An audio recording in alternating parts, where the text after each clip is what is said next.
you know, as far as the production is concerned, me producing and making music with production, I trusted somebody else to actually do that for me. I gave them my ideas. I would come in with drum samples, or I would do the drums, and then I would tell them, okay, this guy can play multiple instruments. Okay, this is how I want this to sound. This is how I want this chord progression to be. This is how I want this to be in a certain octave, or I want it to be panned this way or panned that way. And the guy, he would keep doing stuff to mess it up. So I couldn't trust him to do it anymore. So I said, okay, I need to either get another multi-instrumentalist to help me, or I need to learn how to play these instruments myself. So I took about a year to learn how to play multiple instruments because I couldn't trust other people to do that. It seemed like every chance that I was trying to take to get over the hump, it was always a road obstacle, and it was always somebody trying to block it. You know what I'm saying? I've always had people trying to block it some kind of way, whether it was negative energies or whatever it may have been, or whatever it may have been at that time, or them just not knowing how to properly understand my vision. It just got to a point where I said, okay, I can't just trust nobody to do this. I'm going to have to learn how to do this on my own. So I got, the first instrument I picked up was a harmonica. It took me about 3 days to learn how to understand the highs and lows of the harmonica. From once I understood it, I understood that the vibrations in the harmonica is highs and lows. So all I have to do is understand what lows and highs that I want to go in. So if I want to go I understood, okay, that's how you use it. So now I started learning how to use it, and I started practicing, and that's how I was able to get good at the harmonica.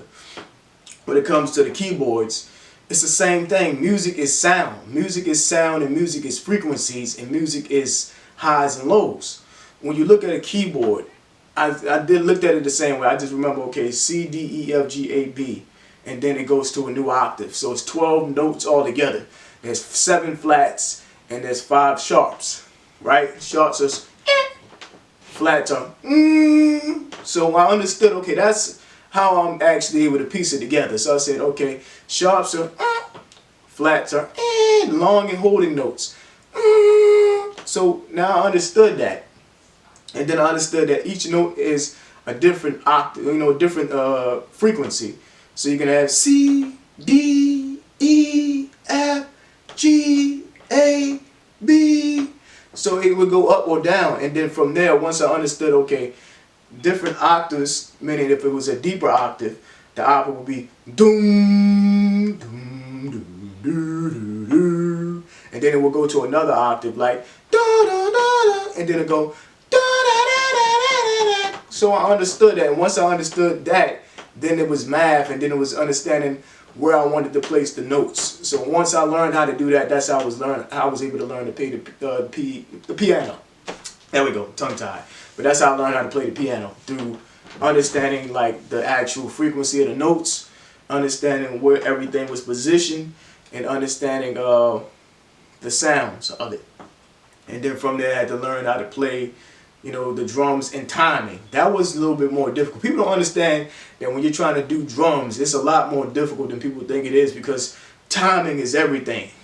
That kick, boom, boom, tap, boom, tap, boom, tap. You got to get that in perfect alignment. And people who got great rhythm like Timbaland or Pharrell, they know how to get drums, and Dr. Dre know how to get drums so perfect, because their rhythm is so intact. The timing of their rhythm is so on point that they know how to get their drums intact. I had to learn how to do that because it wasn't natural in the beginning. I had to learn how to get the drums intact, and then I had to learn how to structure the actual composition of the music. So that took time as well.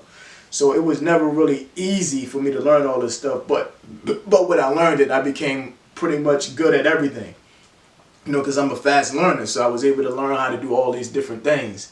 And then photography, properly understanding lighting to get photography, understanding lighting, understanding editing, understanding how to use certain tools to make something look more cleaner than what it needs to be when you do your polish or your final edit or your final master on a photo. It's a lot of things that come with that. And then also understanding how to master records. Understanding where you want your treble to be, understanding where you want your bass to be, understanding how you want to properly EQ the whole track. How do you want to clean it out? How much compression do you want to add? How do you want it to sound in your ear? and then how is it going to balance out when you actually play it on a CD. I mean, play that CD in a car, or play that CD in your headphones, or if you got it on your phone. How is it going to balance out across the board is what's going to determine whether that's a good master. But it's also important how you mix the records. When you're mixing a record, understanding how to properly EQ a vocal. You know what I'm saying? Cutting out the low end, adding the mid and increasing the mid. Certain textures of how to layer your vocals, or certain ways to pan your vocal to the left, or pan your other vocal to the right. You know what I'm saying? Instead of keeping it to the center. Certain stacking. How do you stack your vocals from E, U, ah? Learning how to do all those things are very important. That has allowed me to be able to actually have so much knowledge to help a lot of people on how to mix. So I became really good at mixing because I have a good ear. Without your ear, it doesn't matter how much equipment you have. You can have $1 million worth of studio equipment, but if you don't got a good ear, it doesn't matter. It's all about the person with the ear and the person who knows how to use the equipment to manipulate the sound to get the sound that they want. So people like Dr. Dre and a couple other brothers who really are really good at mixing, they got really great ears, and they know how to use the gear to manipulate the gear to get the sound that they want. But it's not just that. It's about the production that you use. If you got bad recorded drums and you don't layer your drums properly to give it texture, or you don't layer your sounds or your samples or whatever it may be, or you don't add certain bass lines, or you don't add certain things in timing, it don't matter how you mix it, it's not going to sound good because the recording wasn't done well. So that's another thing that a lot of people miss when dealing with records and music, is if you don't know these things, it don't matter how much you do or the work you do, it's going to come out as a bad mix and then possibly a bad master. So I think a lot of people don't know that stuff, and I think the more people like me who talk about actually going through this, they can help other people who are trying to do it, I guess. You know, I got a lot of information, and I had to learn a lot trying to do this. And even with contracts, I had to learn how to read contracts because, like I said, my lawyer did a great job with me, but he also taught me enough to learn how to read contracts. So I know how to read contracts, I know exactly the ins and outs of it, and then I came with my contracts already kind of drafted already. So by the time he was able to work on it, I didn't have to spend 15 grand on contracts or whatever. It may have been back in the, 10, 15 years ago. So I've learned a lot, and I got a lot of information when it comes to this business. And if anybody ever want to have, conversation or talks about certain things that they don't know, be free to, ask me these questions or whatever, I guess.